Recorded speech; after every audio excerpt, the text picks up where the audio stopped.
Hello, and welcome to this week's episode of the Wealth Conversation podcast with me, Tsitsi Mutiti. I guide high-achieving women on their journey to build lasting wealth so they can prepare for an abundant future in every area of their life. I hope that today's episode will help you to transform your relationship with money so you can make the choices that will enable you to create the opportunities and lasting wealth that you desire. Let's get straight into this week's episode. This episode is dedicated to Black History Month, which is celebrated in October here in the United Kingdom. As my contribution to this very special period in the UK calendar, I wanted to celebrate the people I believe are making history right now in the Black community. So in this episode, I will be speaking with Dumi Senda. Like me, Coach Dumi left Zimbabwe for the United Kingdom in search of opportunity and personal development. Today, he is known as the Rags to Impact Coach. He went from a life of menial labor with little prospects to Oxford graduate and globally renowned diversity and inclusion expert and coach. He draws on his personal experience with social mobility to help organizations achieve meaningful workplace diversity and inclusion. He also works with individuals to overcome limitations and maximize their personal and professional growth. He has worked with top global organizations such as the United Nations, Bank of England, Goldman Sachs, and Google, among others. And he has been recognized by the Office of the UK Prime Minister, Boris Johnson, for his impact on the diversity and inclusion agenda. Dumi says that true growth happens when we are willing to step into our discomfort zone. Welcome, Dumi, to the Wealth Conversation podcast. Could you share a bit more about yourself and your background? Well, thank you. The first thing is great to be part of, a community, like such as we are part of, right? I met you at the, Black British Business Awards ceremony in London, didn't we? And so here we are now, invited on your podcast. So that shows the value of community. And I'm from Zimbabwe originally. I have been in the UK probably longer than I care to remember. Precisely because of the weather, and the climate. But still, I've been in the UK for a while now. And my journey was not a very straightforward into the career that I'm doing now, into diversity and inclusion. I like to say it's a consequence of a lived experience of grappling with some of those issues that probably organizations and individuals are trying to figure out. So I come at it from a very lived experience, having come into the country, and I guess with coming into a foreign country, there are going to be the usual issues and challenges one faces. But I probably didn't help myself too much with some of the choices I made earlier on. I came at the time when Tony Blair was in government at the time, and they had this project, this thing called Project 2000, which was about bringing people into the NHS. And so I came to do it was a nursing diploma at the time. And it was, I guess, almost like a way into the country. But I just kind of quit without a clear plan of what I was going to do. Wound up, in a kind of feeling stuck, really, because I wound up in kind of working in warehouses and factories. A lot of these, supermarkets and businesses I see, I've worked in their warehouses and factories. And it was a time where I felt like, I was so far away from the person I'd imagined that I would become when I left Zimbabwe and came into the UK. Doing mostly what I might class as menial labor, and was in that life for quite a long time until one day I looked myself in the mirror and then almost, started the turnaround journey, which I'm sure we'll go into as we continue with our conversation. Wow, that's amazing, Dumi. There's so much in there. I mean, I also moved from Zimbabwe to the UK, and I understand when you say, there were so many hurdles and things that you just had to do to find yourself. I came as a secretary, wasn't sure which way to go, trying to navigate this country. And also, I think at that time, you're trying to find yourself as well. So many things to deal with, a different environment. And yeah, I also made quite a few mistakes I can talk about them now, but at that time it felt like that was the end of my life. So I want to know what motivated you to keep developing yourself. When you got into, you left the NHS and then you went into the warehousing, and it just like probably not where you dreamed you would be at that point in your life. But what kept you pushing forward? Thank you so much. I think, to be honest with you, when I look back at even that time when I was warehousing, I love that phrase. I used to call it the dark period of my life, and wanted to wipe it out of my mind and my history. But actually, I now I gravitate towards that as being a period that actually shaped my understanding of what is valuable in life. Probably, I think, shaped my values as well. Gave me values such as being, persevering. And I think, really a sense of humility, a willingness to build from the ground up, if you like, understanding that, you work for things and and things don't just happen overnight. And through serving and finding ways to give value, that's where growth comes from.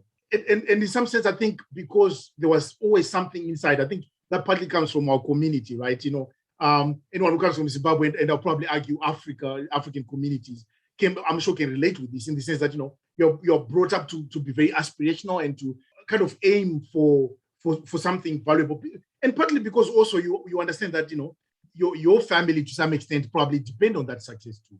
And your community also depend on that success. So I guess there was a seed inside, a burning desire inside that kind of kept me checking myself where I am, and that led to me now one day really looking at myself and say, well, where I am right now is not where I want to wind up. And I think for me, the turning point was one, becoming a father, becoming a father for the first time, and realizing that, well, if I am living this life, that doesn't give me fulfillment, and I'm not, really getting the progress I wanted in my life, it's going to be worse for my son, And so I realized that now it's more about just myself. But secondly, it was, I remember at the time, so I'm a poet, I do several things. I write and perform poetry. I write children's stories. And at the time, what I was doing to keep myself sane was going around and performing my poetry on child activism particularly. And I remember calling an organization. I won't name the organization stated by name, but I remember calling them the conference and saying to them, "Oh, can I come to your conference and contribute, please? The subject you're focusing on relates to what I write about in my poetry." And I said, okay, maybe I could contribute something in a creative manner. And I remember them asking, "Well, Dumi, what are your qualifications? This is a conference for academics and professionals, and I didn't have anything to show that could qualify me to be at that event. So instead of begrudging that, I looked myself in the mirror and said, well, I have to take responsibility to turn my life around, to put myself in a place where I can also be around the table and contribute meaningfully. And so for me, that was a turning point. And then I took that UCAS application, made what was a very difficult decision at the time, applying to go back to uni at the age of approximately, I think, around 30 years old, studying with people 10 years my junior, and really not having been in the education system in the UK in a meaningful way, because I wasn't quite invested in the kind of diploma that I was doing. Yeah, I resonate with so much of that. I moved to the UK quite late, I would say, and when I decided to qualify or do the exams to become an investment manager, I was learning with people who were much younger than me. And it's really daunting. It's so daunting. I love that story about the poetry. I didn't realize that you were a poet as well, but it's sometimes, that thing about when one door closes, another opens, but we don't realize it when we're going through that transition. I like that phrase, the dark period. It is really those times that really shape us, even when we're looking at money. A lot of people learn how to manage the money from the mistakes they've made, realizing that I don't want to feel this way anymore. I don't want to be in debt anymore. It's those periods that then shape the future, mostly positively.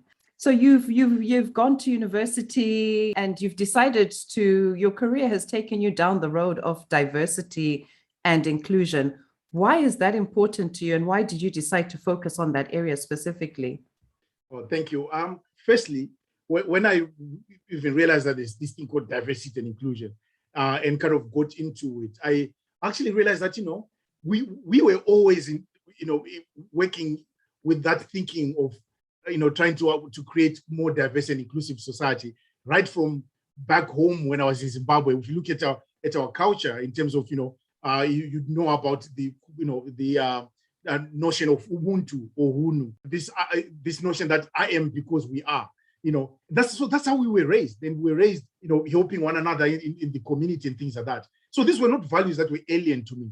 And also in my activism with my poetry, and storytelling, I was going around school across the UK delivering, stories to children in schools, because I realized that the curriculum didn't reflect at the point, looking at my son and looking at the curriculum and the books they were reading, he was not reflected in that curriculum. And I said, well, what can I do to contribute that change, as opposed to standing aside and complaining? So, I used my gift and used the gift of telling stories, and went around with my drum, which is here in the background, telling stories to children.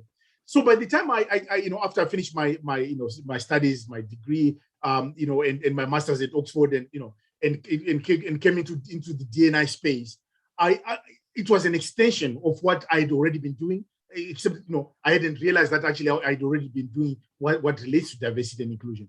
And so coming in, I think what I'm in a sense brought was a different approach, because of course I'm not from a corporate from a corporate background, from a typical corporate background. So it's quite it's not unusual for me to start even a corporate presentation with a poem, or asking people to stand and asking them to do a song, Zimbole, Zimbole, Zimbole, and people would look at me like, oh, what is this? They'll start off uncomfortable, but then they'll get into it, because this is about us being human beings, and about us learning about different cultures,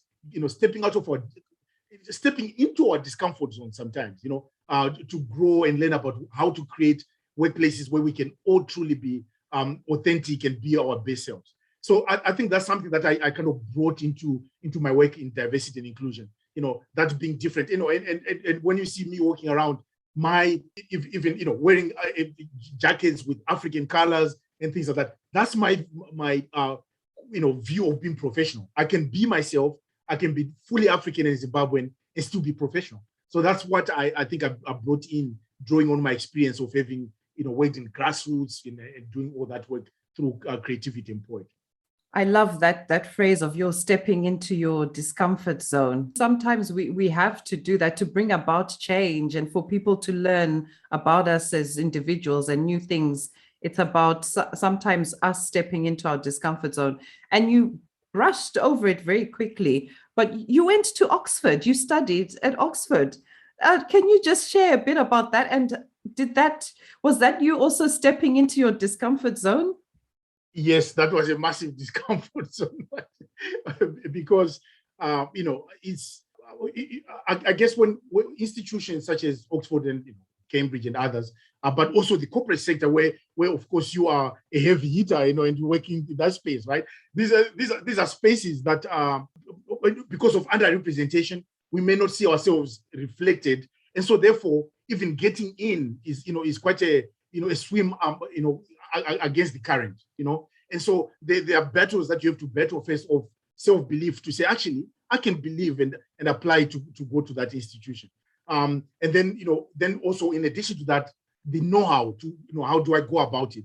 When you don't have family members that have been there, you don't have uncles and aunties that can guide you on that. Now it becomes a challenge. And so reaching out, then, being intentional about reaching out to other people, those few people went there, and there were many friends who were very helpful, does then become valuable. And so even now I'm part of what's called the Oxford Black Alumni Network, or Oxban, and we are very intentional about helping to open those doors through helping others to see that they too can aspire to be in these institutions, particularly young people in primary school and high school, who some of them, you hear them say, I was told by my teacher that, you're dreaming too big, you should just be practical and kind of dream in these ways or that ways. So we have to use our own experiences to challenge that status quo and to challenge that kind of thinking that says, certain institutions and places are for this group of people and other groups can only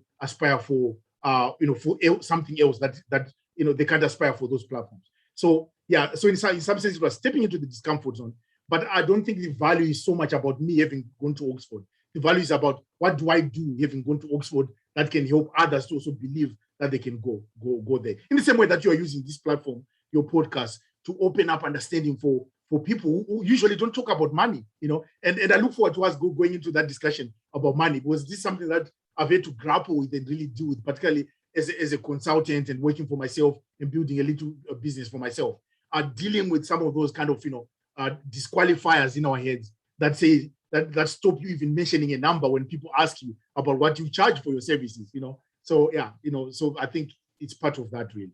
I completely agree. And this whole stepping into your discomfort zone also comes into the money thing. And I've battled with it as well, as even as a financial coach, what do I charge?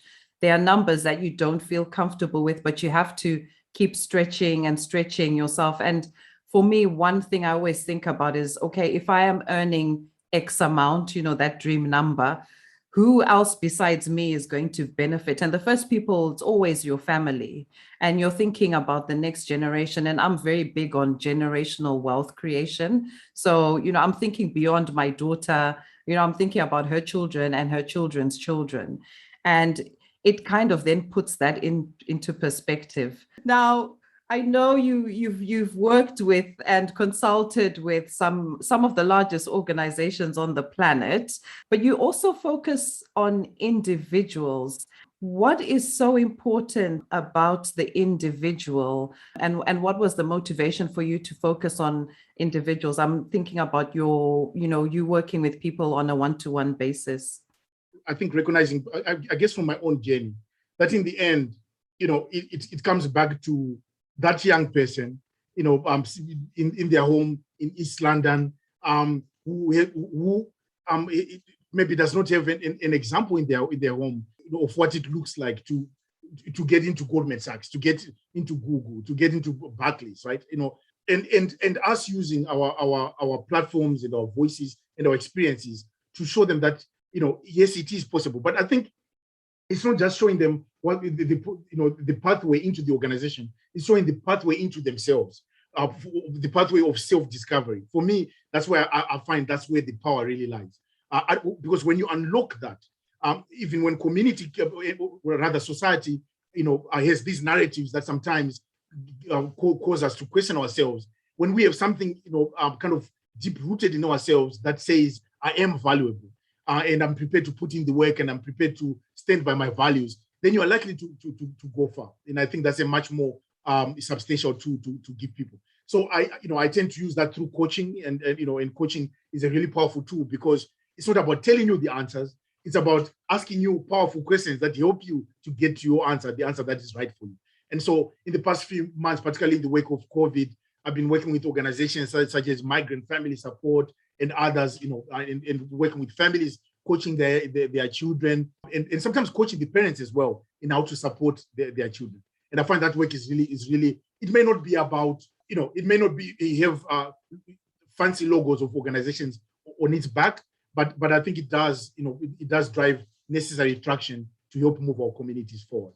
I absolutely love that. And again, it's another thing that just sits well with me. And you mentioned it when you were telling us about your Oxford story, that it wasn't really about, yes, it's the process of getting in and being there and maneuvering in that space, but also, what are you going to do when you leave? What impact are you going to have on the world? And that's, I think, what we should be asking ourselves all the time. If I get this job and I'm earning this amount, what impact is this going to have on not just on me and my family, but the wider community? Because that's how we really build wealth. If you look at the wealthy communities around us in any country, each individual looked into themselves, their values, what they want to do, and then they went out and were helping to support the people around them, who then builds the community. So I applaud you for such great work and really helping, as you say, not just the children, but even the parents, because that support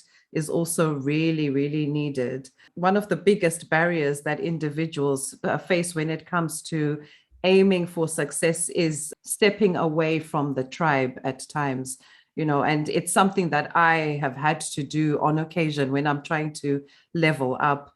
Is this something that you have experienced on your journey so far? And if so, what advice would you give to anyone who is struggling with this? Yeah, thank you so much. I mean, it's so many entries up to that conversation. I remember being asked, I was, invited to speak at Oxford. This was even before I studied there. I was actually invited to come and present my poetry there. It's in Africa, Oxford Africa Conference. And I remember being asked, because I was sharing the stage with other speakers, I think including a poet who's from, I think, Ireland. And I remember being asked, so Dumi, defining yourself, do you define yourself as an African poet, or how do you define yourself, and what's the value behind that? And then I remember just throwing that question back to say to my Irish colleague on the panel, and I said, I wonder if you ask that question to my colleague here, would you ask them, do they define themselves as an Irish poet, or are they a poet from Ireland who happens to be Irish, but they are a poet? So even when people are introducing, I didn't hear, welcome this Irish poet, right? Welcome this poet, he's from Ireland and his name is, then welcome, Dumi Senda, who's a Zimbabwean poet or African poet, right? So that's a very interesting nuance. When you look at it, sometimes there's well, identity matters, but sometimes we can be tethered to it.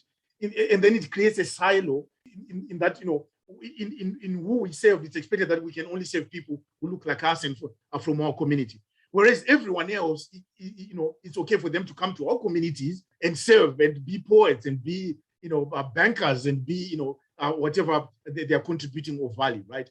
So I think that's part of something that I was very intentional about challenging, to say, I don't define myself as a African diversity and inclusion expert or African coach. I'm a diversity and inclusion expert and coach who's African and who's from Zimbabwe, but actually, I've served communities across the world, and I can go and speak, just as much in Ireland as I can in the US, as I can in Canada, as I can in Zimbabwe, right? So I think that's really key. And another part to your question, which I think might also be worth highlighting. The saying, they say, what do they say? A prophet is seldom appreciated in their own village, right? This is something that I noticed also in my kind of developing, particularly in my poetry days, where it was after I had been invited by a number of communities like in Ireland, Wales, and other places, where actually now my community, started saying, hey, oh, you're a poet and you do this, can you come? And so now they started seeing value in that.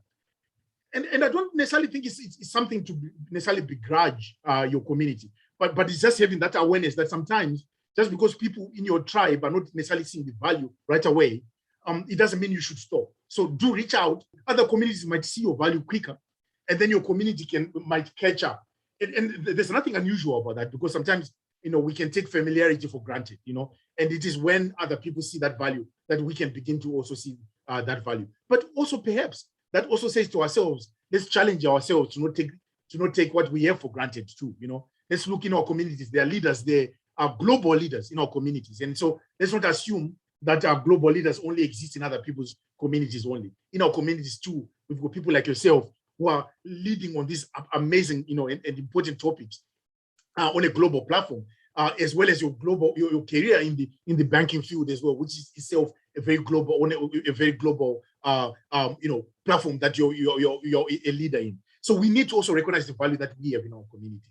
Wow, Dumi, there was so much in that. I think I'm going to be taking sound bites just out of your answer to that question, because it's we face it every day when people thinking about starting a business, leaving a job to follow a passion that they want, and you have family members or friends saying, why do you want to do that? Because they're not at that level, or that's not the path that they are meant to follow. It's your path, and it does stop us. It stops us, and it stops us building wealth, not just in terms of money, but just our own personal mental well-being, the physical side, the spiritual and the social, because as you say, reach out to people. When you start following your path, your network naturally starts growing and you start meeting people. That's kind of the journey I was on. When I met you, it was at a function that I had been invited to because I had decided to start reaching out to other people who maybe could understand the path that I was going on. And, I'm so glad I did it. It wasn't easy because, I found that there were times when I couldn't even talk to family and friends about what I was thinking because they just didn't understand. But it's part of that journey, isn't it? It's part of that growth. They talk about when you plant a seed and it's growing, it has to break through the ground and there's a bit of pain and discomfort, and it's all part of the journey. So yeah, thank you for all those wise words. Oh, thank you. Actually, I wanted to, there's an example of the analogy you gave there is fantastic. The imagery you painted there, and it reminded me of an analogy of the Chinese bamboo, which it said that it takes over 5 years, underground, growing underground, and you don't see it, but you have to keep watering, and trusting and believing that something will emerge. But amazingly, when it breaks, from the ground, it grows within 6 months. It becomes a massive giant. So yeah, so we just have to persevere through those moments of self-doubt as well as doubt from sometimes people who are close to us, the tribe. But also really understanding that, down the line, they will see the value in that when that, bamboo tree becomes a giant and now they, come towards to say, hey, this is part of us. And that's okay too, but just don't stop growing because, you will get some. I love that. I absolutely love that. I want to know what advice you would give your younger self now that you have reached this stage in your life. I'll probably say stop being so naughty. but in all seriousness, particularly now as a coach, mentor, spending time a lot of time working with young people, I think I hear myself often giving advice and tips to young people that I probably would have wanted to benefit from in my time. And also having a son, who's just getting into his teen, who's a teenager now. I spend more time sharing my mistakes with him more than my successes, because I believe in doing that, it shows that I'm human, but two, hopefully liberates these young people, including him, to also learn from their mistakes. Because sometimes I think, particularly from, knowing my background, we come from a background where often, failure was not always seen as something that can unlock value. In fact, there was a word like dofo, meaning someone who's failed, right? And when you're quoted dofo, that's it, you're done. But actually, I've learned from my own journey that actually failure, if there's such a thing, not getting things right is an opportunity to learn how to get things right in future. And so we should embrace it. I would probably also, advise myself to be patient with myself, because sometimes, in kind of wanting to see the results immediately, we can quit on certain things, and you touch on this, you quit, you touch on that, you quit. So just going through the dry season and trusting that what you're building one day is going to manifest. Now I'm at a place where every day I'm shocked when organizations approach me, because there was a time when it was social media post after social media post, nobody responding. Whether it's Black History Month, I'm like, oh, there's Black History Month, would you like to hire me to come and deliver something for your team? Nobody responded, But now, I can't remember the last time I put a post out on social media. Yet I've never been more busy in my life, And so it's continuing to do that. And while people may not necessarily have responded in the past, they were watching and seeing what I was plowing and what the seeds I was planting and continuing to nurture. And so I think there's an understanding that, he genuinely cares about this, and we have seen his growth and we've seen his journey, and we believe he can add value to our team and our organization. So now that's why people then start to invite you and you can come and add value. So I'd say, yeah, let's continue trusting, and continue planting and cultivating, trusting that down the line, something is going to come out of that. Yeah, trusting the process. It's such a big thing. And you can use that in any area of your life, not just your career, your financial, physical, etc., your social life as well. Again, such wise advice, Dumi. And I could talk to you for hours. As you know, I believe that true wealth is more than just money. It's about every single area of our life. So in a few words, please, could you tell us what wealth means to you in terms of physical, mental, social, spiritual, and financial well-being? Well, thank you so much. Yeah, that's such a poignant question, isn't it? Yeah, I think I find myself hearing the word in my head, growth, and I think linked to that progress. And so in some sense, I don't think wealth is necessarily a figure or a state that you arrive at and that's it, right? I think it's the wealth is unlocked through the journey of building it. You said a minute ago, trusting the process, and it's in that building of the reserves, it's that building of the capital, that building of the of the profits, of the proceeds, all that coming together, even in our health, in our family, in our social sector, social realm. So I think it's a process of putting in and then sharing what comes out. That's how I would define wealth. Putting in and then sharing what comes out. Because what comes out, if it's just for me, then it's not wealth. It's probably just riches. It could be riches in terms of even my physical. If it's about my physique and how I look, then it's not wealth really. Wealth enriches more than the person who creates it. And so for me, it's about what we put in and then sharing what comes out so that we are all enriched. Oh, I absolutely love that. Dumi, how listeners can get in touch with you if they want to work with you or listen to some of your poetry or just get a few wise words from you. Wise words, you're very kind. But I'm actually very, very easy to locate. So you can find me on LinkedIn as Coach Dumi Senda, Dumi Dumi Senda, Coach Dumi Senda. You can find me on YouTube as well. I have a Coach Dumi Senda, what do they call it? They call it channel. And then I also have a Dumi Senda, Poet Dumi Senda channel, where you can see my poetry and my activist days. You see it all there. Equally, you can find me on platforms like LinkedIn, like Instagram and Facebook. So yeah, if you just Google Dumi Senda, I think you'll find me. And please do reach out. I love a conversation. I love, as you can see, I love being part of a community. So if I can add value to you in any way, it would be an honor and my pleasure as well. I'll put links to all your social media in the show notes, so people can just click after listening to this and connect with you. Dumi, I just really want to thank you for allowing me to share your story on this podcast and with the listeners. And I also want to thank you for not giving up, for just pushing through and trusting the process, even though during those dark periods, you probably thought you weren't trusting the process, but you just kept pushing through even when the cards seemed that they were stacked against you. I have absolutely no doubt that your journey and your work with individuals and corporates will create lasting positive change and also generational wealth, which is something that I am super, super passionate about. Well, thank you so much for having me on your platform. I'm so grateful for the leadership.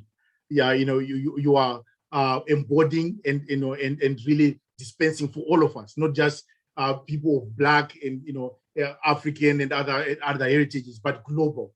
So this is your platform enriches all of us, and this is really diversity and inclusion in practice. So thank you so much for this opportunity. Thank you for listening to this week's episode. Connect with me at The Wealth Conversation on Facebook and Instagram so we can continue the discussion. Also, if you're ready to define what wealth truly means to you, then go to thewealthconversation.com and download the Wealth Cornerstones guide. Until next week, stay focused on becoming the designer of your financial future.